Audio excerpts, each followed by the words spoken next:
নীতিমুক্ত রাখতে চান, খোদা মুক্ত রাখতে চান, যদি কোরআনের পক্ষে যারাই থাকে, যারা এই সমাজে হকের পক্ষে থাকে, যারা এই সমাজে কোরআন মোতাবেক জীবন করতে চায়, এই ব্যক্তিগুলো যদি ওখানেই বসতে পারে, দুর্নীতিমুক্ত বাংলাদেশ হবে। কথা বলুন ঠিক না বেঠি?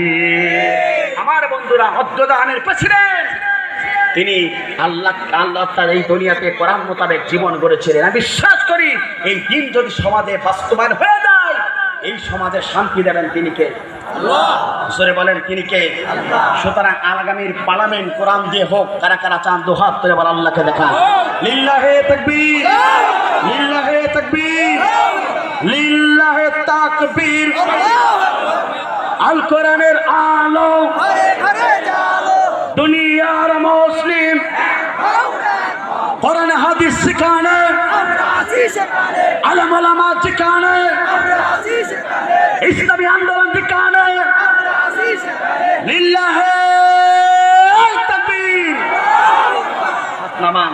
তাহলে যদি ইসলাম মোতাবেক দেশ গড়া যায়,